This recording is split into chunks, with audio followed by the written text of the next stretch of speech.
Hello. This week, many students and teachers are going back to school. Some have already started, some may start a little bit later, but this week, many of us are thinking about the start of school. You know, many of you know that in our house, Amy is a speech therapist in the school district of Philadelphia. We also have many teachers, both for high school, elementary school, and college in our congregation. So Emma, Dave, Kent, Deanna, Betsy, Randy, we're thinking about you and praying for you as you begin school and teaching this week. We also have a college student and a high school student in our house. And we have lots of students and parents in our church and in our community. So I wanted today to take some time to appreciate and encourage teachers and take some time to think about and encourage students and parents. Proverbs 22:6 is a passage that was taught to me as a child and stuck in my mind as a parent. It says, "Teach children in the right way, and when they are older, they will not depart from the path."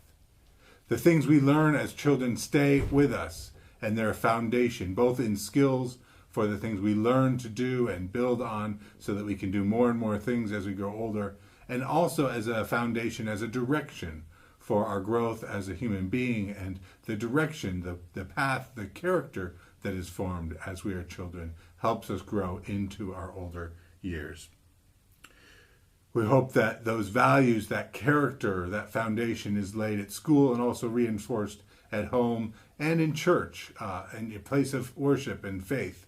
I'm sitting here in one of our Sunday school rooms. You may not know, but these rooms were painted over by Boy Scouts earlier in the spring, and many of you may not have gotten back to see these rooms, but you can see the blue paint, you can see the sponge paint on the cabinet here. They were painted just in time for us not to return to enjoy them.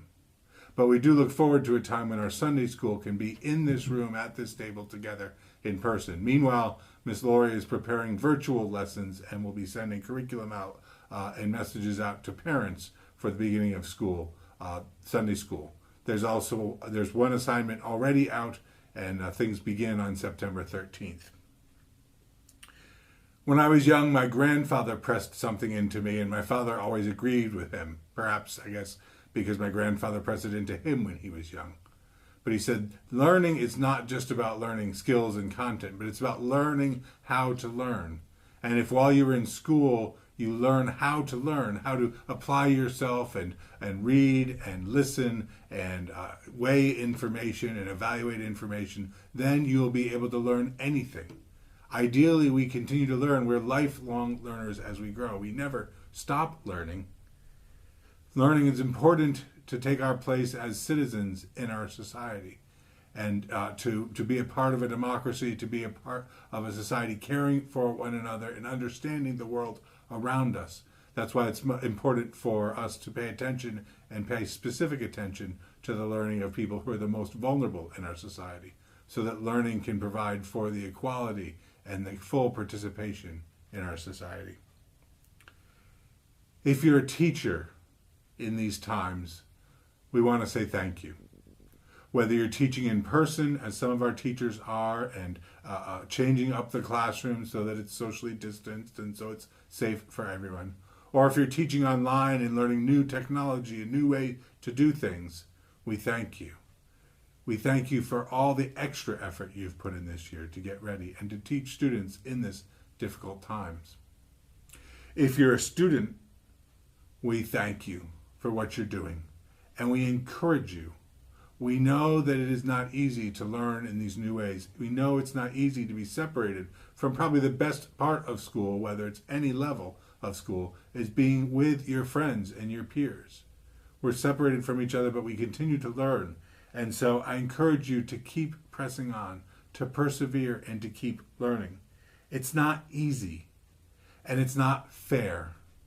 That's simply true. It's not fair that your generation has to go through this. Our generation, my generation, did not go through the same thing. But there's a lot that's happening in the world today, and this distance learning, this pandemic, is affecting you in a way that's unique. And all I can say is that we're with you, and we support you, and we love you, and we want to hear what you're thinking and what you're feeling at this time. but we know it's not fair, and we encourage you to keep going. Parents, at this time when you're trying to do your own work and support your children in learning wherever they are, we encourage you. And as your pastor and as another parent, I just say, hang in there. We're all in this together. There's another passage that came to mind as I was thinking about this devotion. This one is from Romans chapter 5. Paul says that suffering produces endurance, and endurance produces character, and character produces hope, and hope will not fail us.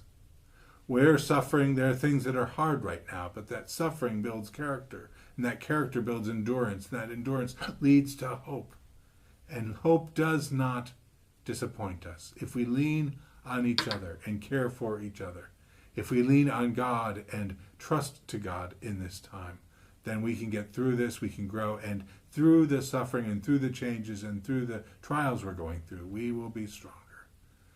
God bless you, and God bless all the teachers and students as we return to school. Amen.